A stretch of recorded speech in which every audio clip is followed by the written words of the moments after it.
good to know that you're still there. Welcome back. And now we've been joined by a guest. His name is Emmanuel, and he's the DG of CONYASS. Together we shall be taking a look at some of the headlines I read out to you earlier. And another reminder that our phone lines will now be open for you to call and join the conversation. Thank you, Mr. Mario, for joining us on the program. Thank you so much. Good morning and happy weekend. I wish you the same. How are you doing today? Yeah, we bless the name of God. All right, now let's start from the suspension of tax. You know, when the president took over power, he promised that from the first day of office he was going to kick the ground running. So now, according to the nation, I'm going to take this one according to the nation because that's what we have spread across all of our national dailies today. Tinubu suspends key tax measures to ease hardship, and it says presidency explains 4 executive orders, no tax raised without consultations. And he said, we are not going to impose new taxes. We will improve the collection, management, and efficient use of those resources. What are your thoughts on this? How do you react to this development? Firstly, I want to congratulate Nigerians, especially those in the field of business and consumers, of some of the items that some of these companies produce for the usage of the citizenaries. The truth remains that when it comes to tax has actually escalated the price of commodity in the society, and that has made the citizenaries to kind of have challenges in buying items that they ought to buy in lower prices. And the president, who has actually promised from day one that is going to hit the ground running, has hit the ground running already. And these are one of those things he has actually said he's going to do. And now he has actually proven to the world, not just Nigerians, that he means what he says, that he's a man of action. He's not just a person who is endowed with knowledge, but a practical knowledge, what to do, how to do, and where to do. And it coming at this period and at this point goes a very long way to also ease the hardship. So it is now left for us as citizens to now begin to do a follow-up both on telecom, those that bring in vehicles and other agency and other this thing that he has removed tax from, so that these people can actually now calm down in terms of the price of their commodities. So now that he has removed at least 5% of the tax, I saw 5%. It's 5%. So now removing 5% of the tax, and he now saying again that we don't plan to make any additional, but sustaining the template of the former that has been before now. So that template now is that there are leakages that always occur, and that is where some persons or some group of people siphoned what comes to the government.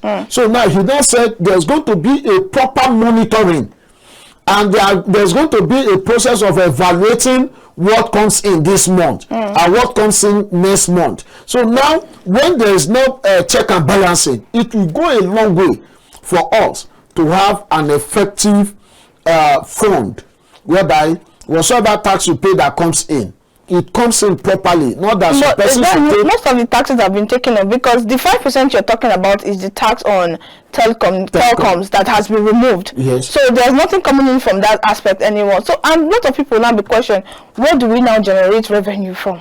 Now, the truth is this: has revenue not been generated earlier before now? Even, okay, before this time, in the days of our fathers, when there was regional government, like in the southwest, it was more farming, cocoa and others. That is where our parents generate, that is where our government rather generate their funds from. Now, and there was an effective government. And most of what Nigerian government used to do, most of those buildings, federal secretariat, some of these were built during those period.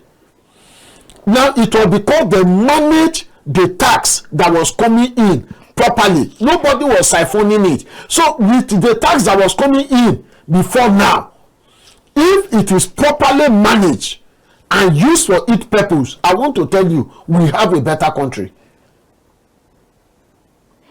All right. I'm going to have to say this. Okay, let's take this politically.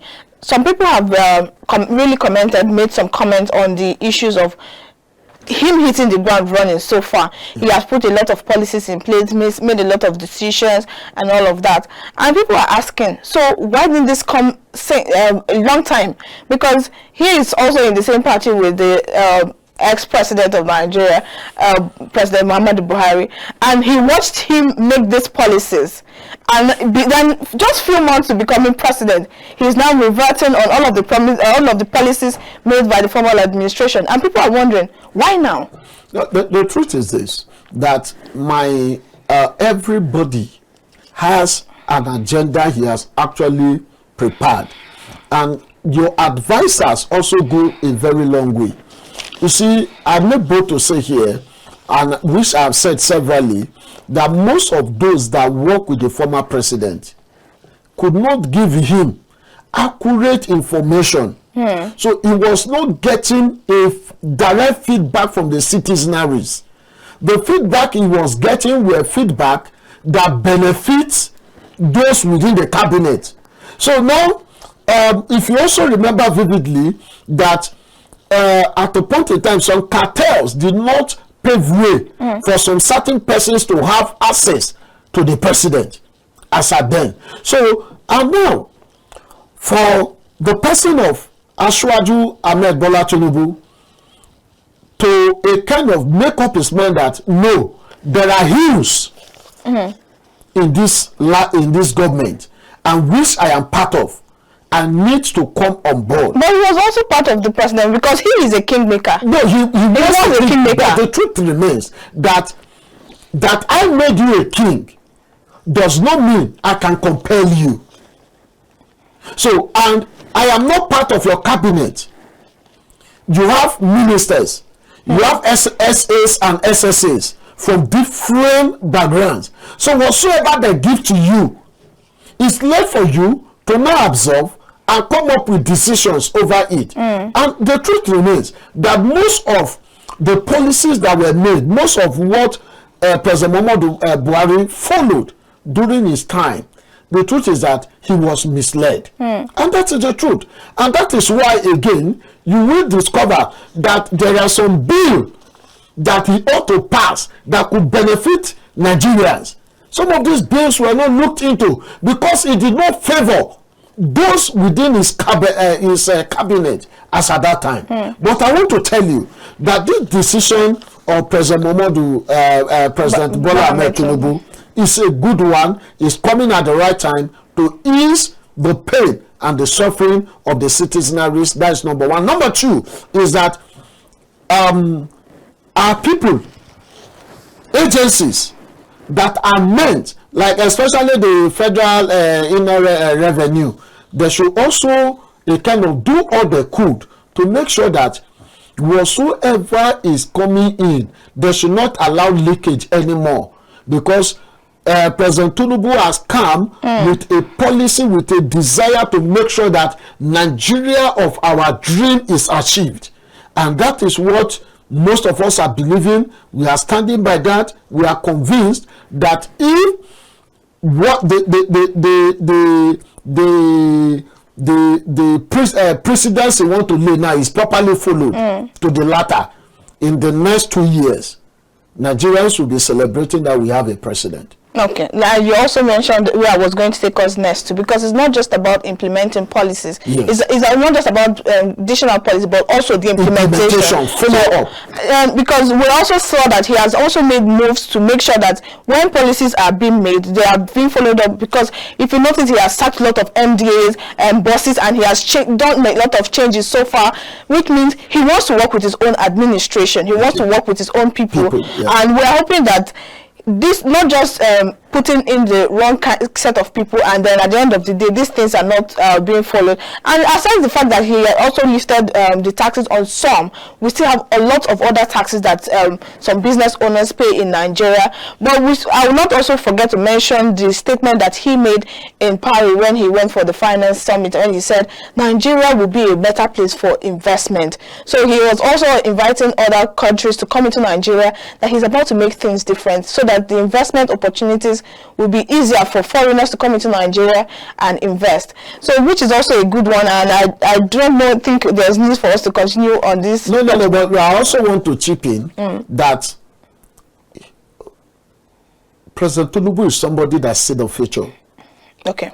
He does just not, he don't just think 2-3 years. He think 20-30 years ahead. Now, you see, when he was in Paris, for him to have made move to remove some of these taxes is for the investors to see that these people are not going to overburden us with tax. So it means we can come and do business that could favor what they are coming for and for the betterment of the citizen of that country they are coming into. So now the truth is this, that people is bringing on board, is bringing in technocrats, those that could stand by their words, those that one fact you must also understand about our president is that he knows his boys too well.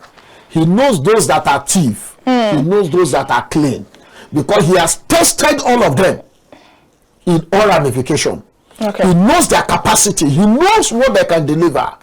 So the fact is that for those he is bringing on board, if you look inward, even as at when he picked his chief of staff and the SDF, you discover that these people have worked with him. He has understand that this person can deliver well in this field, and from that very moment, these people were appointed. They have hit the ground running alongside with their principal. Yes. So these are the kind of leaders we want, and these are the kind of persons that we need him to bring on board.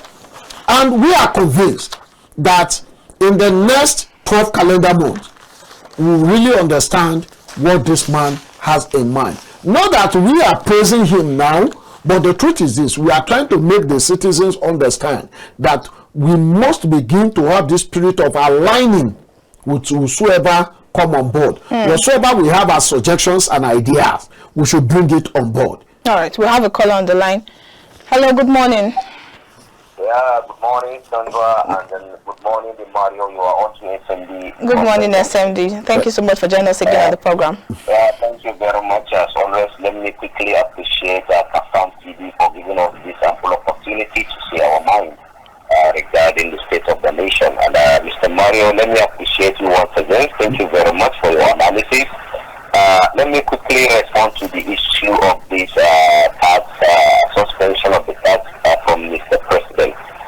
Honestly speaking, this is a welcome development. Let me be honest with you. But remember, we in Nigeria, there is no way you see this kind of a thing, and then you see all these manufacturers bringing down their prices. It doesn't work.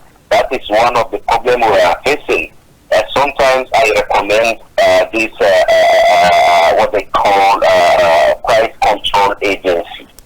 We need this price control agency, believe in me. Yeah, there is no how government will intervene in making policy making that will at least suit the manufacturers, and at the end of the day, the end users will not benefit from that intervention.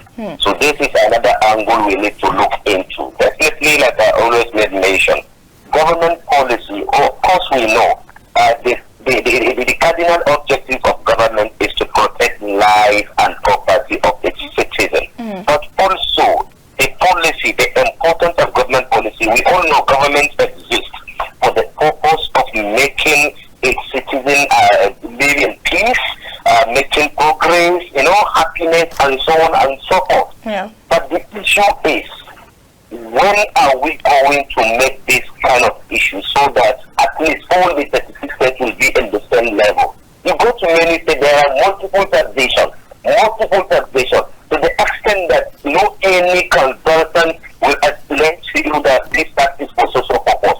Many people are doing tax that they don't even know the value or the importance of that tax. There are certain people that they don't deserve to pay a certain tax, but unfortunately, because they are not aware, they will just go ahead and keep on making the payment, and the consultants will be getting away with it.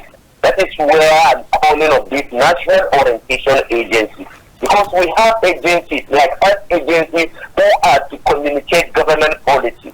Like, for example, National Television Authority. Voice of Nigeria, News Agency of Nigeria, and this National Orientation Agency. These are government agencies who are to advocate and promote government policy to the citizens. The question is, are they doing that? You understand? Like Emmanuel was saying, there is a gap of communication between President Buhari government and his cabinet. And Buhari doesn't mind to go into what is going on. So that gap of communication is what Tinubu is trying to bridge. So you see, there is no room for cover in this administration for the start, according to what we are seeing. No room for covers. But the issue is, shall we keep on going this way? So we are seeing good things. You know, politics is just like a pregnant. It cannot just occur one night. It has to go through a 9-month process. You understand? Yeah. So the issue is we need the state governments to be in the same ground of the federal government, so that citizens will at least feel that, yeah, this is our country and we are the right track. To me, this is the right action towards the right direction. And I'm calling on our policy makers also to look into this issue, because they have what they call oversight function. So that at least Nigeria will be in the same level, so that everybody will be happy. You can take your son to school, you can take your son to any school you want in Nigeria without any shaking. Thank you so much for joining us. Thank you, SMD, for joining us on the program. It's always amazing to have you join us on the program every single day. Thank you.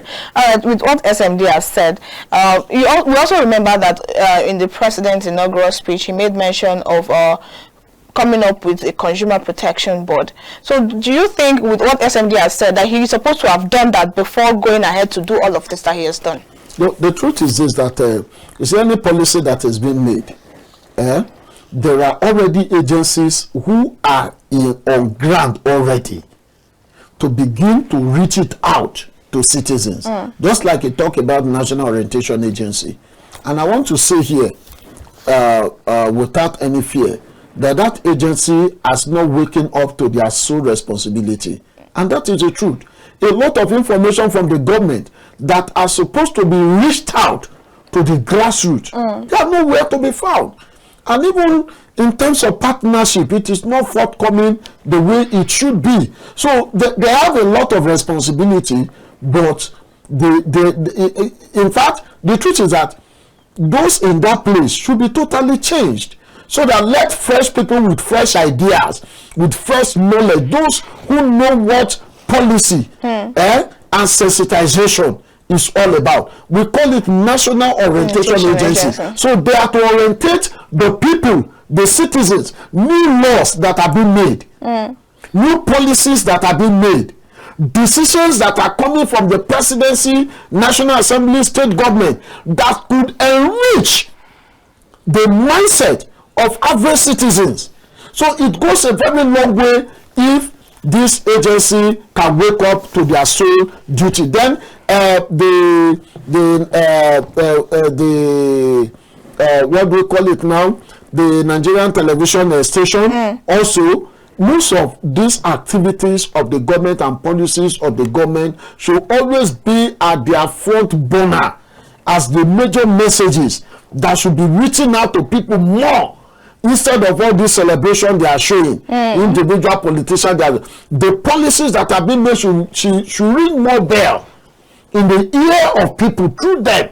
So, and that is where people will be more informed, because there are a lot of things President Muhammadu Buhari did that was not with the knowledge of the citizens. Yes. So, because those that were supposed to pass it as an information were nowhere to be found. And if you look at what affected the CBN policy of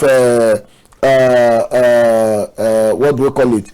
Online e-money. Yes, e-banking. Now, yes, exactly. Now, the truth is that as at when all these decisions were being made for a period of months, there was no sensitization. There was no proper sensitization in the local communities. You understand? Yes. The National Orientation Agency was supposed to partner with them because it is their duty to make people know and understand that this is what the government intends to achieve. Yes, that was why that policy failed. Yes. Because people were not informed. People were not carried along. So, in same vein, just like my brother friend said, that our people should be properly informed, then these companies, business owners too, should learn, because if I'm not informed that social tax has been removed, I will not understand that the price of what I am buying from such a company should have go down. So if I continue to patronize with same price that they were selling a month or 2 months ago, it means I am being cheated. Then, and immediately I am informed, I have the right to sue such company that this price went up because you are paying high tax. But now the tax has been removed. Have been removed. So the price of your product should go down. Even as we are talking about this, a lot of people in the local communities who does not have radio, who does not watch television, are not aware of this new decision of the president. So what we are saying is that we appreciate President Bola Ahmed Tinubu. As we are appreciating him, in same vein, we are saying that the National Orientation Agency or other government agency who are meant to reach this information to citizens should do the needful for the benefit of our growth and the growth of Nigeria as a country. All right, thank you so much for that. And away from that particular headline, let's also take a look at this one. This one from the Nigerian Tribune says, court grants Abba Kyari 50 million naira bail. So how do you react to that? Do you see that? Did you see that coming, or was it long overdue? No, the truth is this, that immediately he was even sent to prison and he was not granted bail during President Muhammadu Buhari administration. For some of us who actually see the input and impact Abba Kyari made during his active time in service, he is still in service because maybe he come back, he's coming back to service. We are aware of that. That granting him bail is a good one. Yes, in the sense that he needs fair hearing. Now, he was alleged, and investigation was ongoing. A committee was set up to investigate him as a police officer.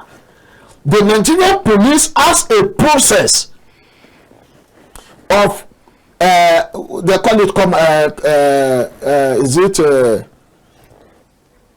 Ordeal, no, court martialing thereabout. Now, the truth is that a committee was set up to investigate him, and at the course of investigation, he was alleged of drug.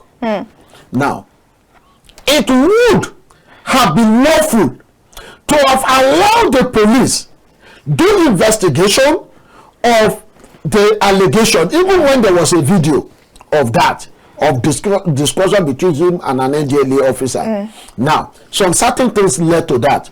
Now, but I must call our attention to this as citizens. Until we start fighting emotional, we would get it right. You see, the fight and one or two challenges Abba Kyari faced were because he stepped on toes. Some high caliber of person that were into criminal activities in this country wanted him down by all means. But we are not saying, no, I'm not saying that he did not commit an offense. But the truth is this, that there was a way to handle that matter to be able to really justify that you committed this crime. Hush Puppy indicted him.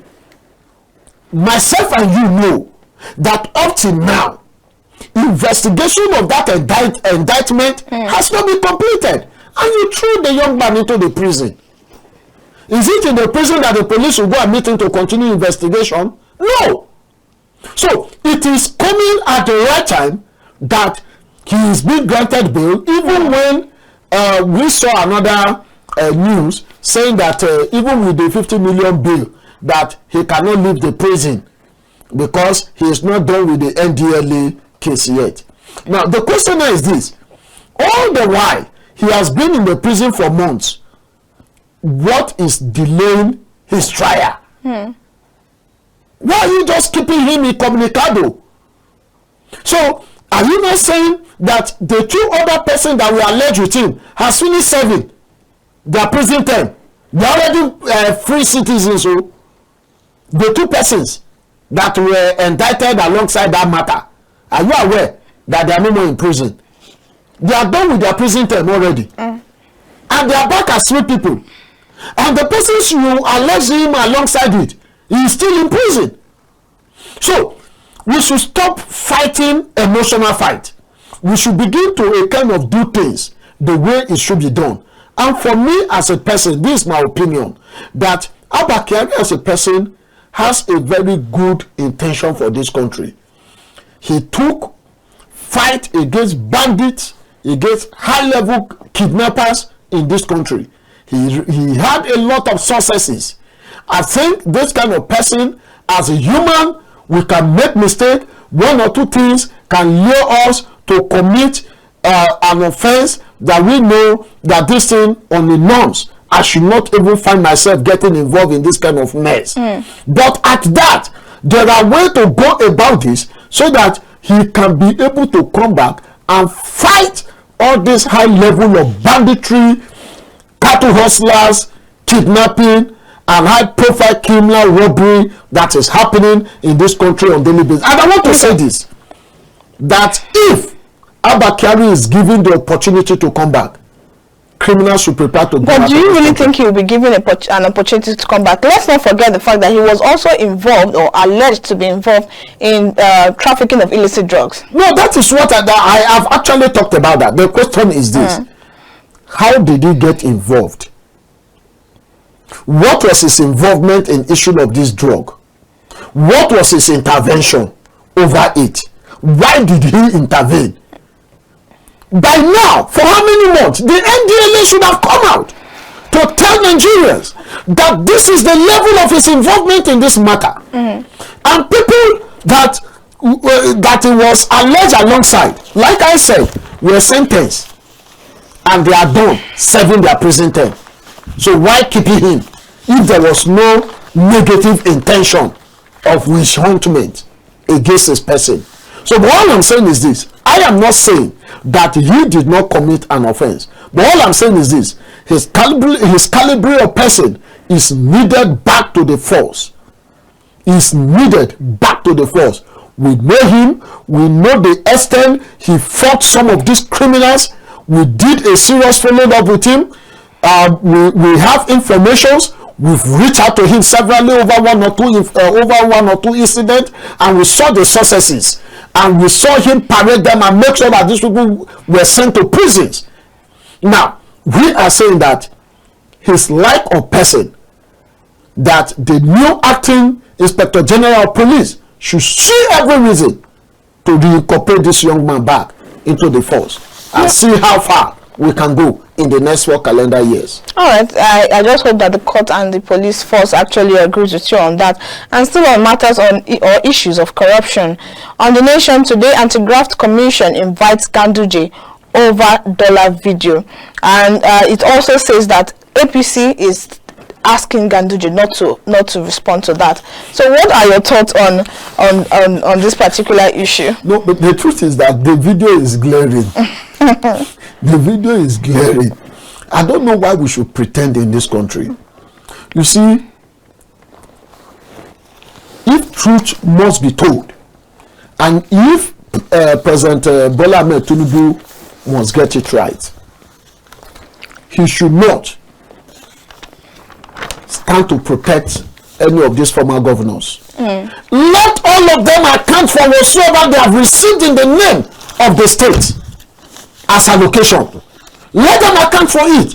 I want to shock you that money that will be recovered from a single governor in this country is enough to create an industry that can employ nothing less than 10,000 Nigerian youths. I'm telling you, these guys were siphoning state money in dollars, establishing private individual industries, companies, building different hotels from themselves. These people, in the next 1,000 years, their families will never be poor. But we are saying that if EFCC has invited Gaduji, the video is glaring. It is not doctored. He himself is not saying the video was doctored. Let him go and explain. You cannot give me contract of 100,000 and you come back to receive 70,000 out of the 100,000 and you expect me to complete to do such a project. No. And that is why most of the projects that we approved during President Muhammadu Buhari were not executed. But you know, he still stands on the fact that the video was manipulated. No. He never. Where did this say? It is here in the papers, though it was gathered that the former governor has denied the allegations, insisting that the video was manipulated. Why didn't he deny it then? Why didn't he deny it then? This video was glaring. It is not doctored. And he never came out on media then to say it was doctored. But he refused to comment. He refused to listen to whatsoever anybody was saying. But all we are saying is this, that if EFCC has invited Ganduje, let him go and respond the same way the governor of Taraba State has gone to respond to EFCC. The man has spent 2 nights there already. So Ganduje is not the first person to be invited. The former governor of Anambra State was also invited. Really, he did his admin over on his way to Lagos to go and rest. He was arrested from the airport and brought back to Abuja to spend days. Now, the question is this, if you remember vividly, since after then till now, has the governor been invited again? That is the problem we are having. So why did you proceed to arrest him then? And since after his release, before of you inviting him again? Or even the resolutions from the last airline. Exactly. You've not told Nigerians. So these are part of the problems we are having as a country. So we are saying and we are pleading to President Bola Ahmed Tinubu that any of these governors that are found wanting, Nigerians should be briefed on the findings. Okay. And it will help the state to grow.